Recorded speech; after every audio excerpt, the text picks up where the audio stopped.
بسم الله الرحمن الرحيم. جايبه لكم النهارده فيديو هيعجبكم جدا. جايبين حاجات للتلاجة هتكفينا 15 يوم بميزانية 350 جنيه. هقول لكم ازاي دلوقتي.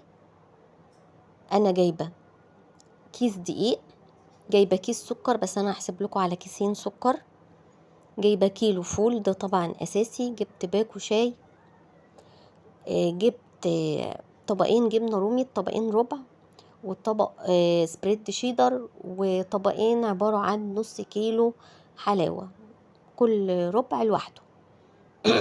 وكنت جايبة كمان نص كرتونة بيض، بس أنا في حساب 350 أنا حاسبالكوا كرتونة بيض.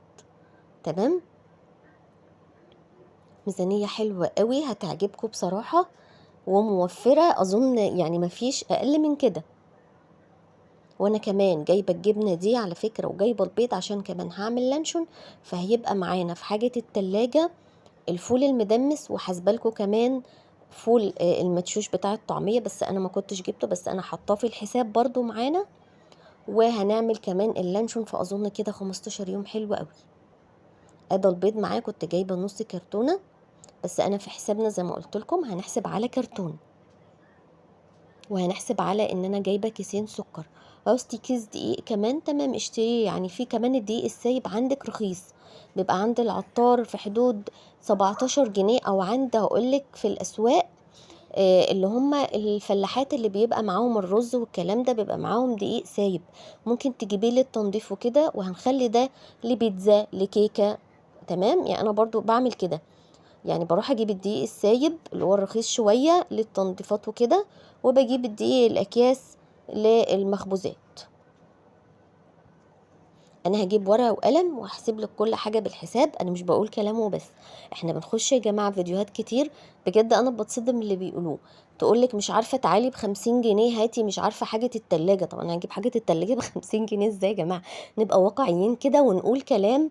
يعني بصراحه انا احب اخش فيديو الاقي اللي هي كاتباه هو اللي جوه الفيديو، يعني انت ما تضحكيش عليا عشان اخش افتح الفيديو بتاعك واشوفه.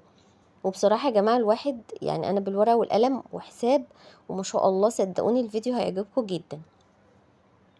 في ناس تقولي طب أنا عندي التموين مثلا، بجيب تموين خلاص خير وبركة، يا سلام ده يشيل معاكي من الميزانية كمان السكر والحاجات دي. طب يلا احنا هنجيب ورقة وقلم وهنشوف الحساب بتاعنا ازاي. أنا بكتب كده ده في ورقة كده متطلبات البيت للتلاجة في 15 يوم. تمام، والاحسن وانتي نازله اكتبي الورقه دي قبل ما تنزلي، وانزلي اشتري الحاجه بتاعتك. انا كاتبه نص كرتونه بيض، هو البيض رخيص دلوقتي الكرتونه ب120.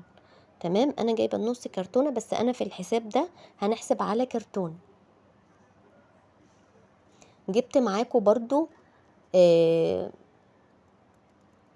كيلو الفول المدمس ده ب30 جنيه. طب انتي جايباه ب30 جنيه ليه؟ ازاي ده هو دلوقتي ب50 جنيه؟ ب50 جنيه الفولة العريضة شوية، وجيبيه من حد بتاع جملة، يعني كل ما تجيبي حاجتك من حد بتاع جملة هتجيبيها رخيصة. تمام، يبقى احنا كده كتبنا الفول.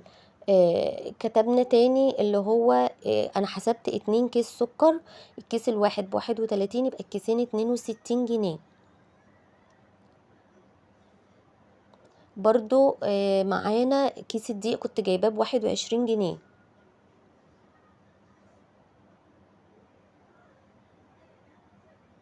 برضو الجبن دي يا جماعة انا جايباها في العرض، باكو الشاي ده برضو كنت جايباه ب21 جنيه. اللي هو ب50 جنيه ده نص كيلو الحلاوة في العرض، هي كان عليها عرض. برضو الجبنة الرومي كنت جايباها في العرض، كان الربع ب55 جنيه. دي رومي وسط مش رومي قديمة، لان طبعا الرومي القديمة اغلى، دي رومي وسط. فاضل معانا كمان، انا هحسب لكم ان انا ده الربع الشيدر برضو في العرض، كان ب20 جنيه، كان الكيلو ب80 جنيه في العرض، وكانت بصراحة طعمها جميل جدا، وانا جايباها كمان عشان هاخد منها اعمل لانشون زي ما قلت لكم. طيب احنا عايزين هنزود كمان زي ما قلت لكم نص كرتونة بيض، يعني هنكون جبنا كرتونة في ال15 يوم، اظن حلو قوي، يعني ميزانيه معقوله. في ناس بتجيب اكتر، ممكن تقولي لي انت الحاجات اللي انت جايباها دي قليله. يا حبيبه قلبي هاتي، ده انا عاملاه للناس. في ناس كتير ميزانيتها كمان اقل من كده. انت خدي يعني خدي افكار واعملي منها الميزانيه بتاعتك. انت مثلا لو هتستخدمي باكو شاي على ده، يبقى تكتبي في ال15 يوم انا هنزل اشتري 2 شاي كده وهكذا. انا كاتبه هنا نص فول الطعميه، بس انا بصراحه نسيت اجيبه في المشتريات. هنزل اجيبه، بس ده في حساب ال 350. النص كيلو بيعمل 20 جنيه. تمام. تعالوا نشوف بقى، انا هنا زودت لكم نص كرتونة بيض كمان، كتبت 60. تمام، يبقى الحساب كله طالع 349، يعني هنقول 350 جنيه. واحسبي ورايا، ولو كنت يعني في حاجة غلط اكتبي لي في الكومنتات، بس هي ميزانية ما تخرش المية. ده شكل اللانشون القمر اللي عملته زي ما قلت لكم بالجبنه الشيدر، وعندنا البيض، عملنا لانشون كمان. يبقى عندنا في التلاجة لانشون وطعميه وفول مدمس وجبن. ما شاء الله. ميزانيه 15 يوم جميله جدا. اتمنى الفيديو يكون عجبكم وفاتكم. ولو عايزين اي حاجه تانية اعملها لكم في الميزانيه ابعتولي، وما تنسونيش بالدعوه الحلوه. مع السلامه.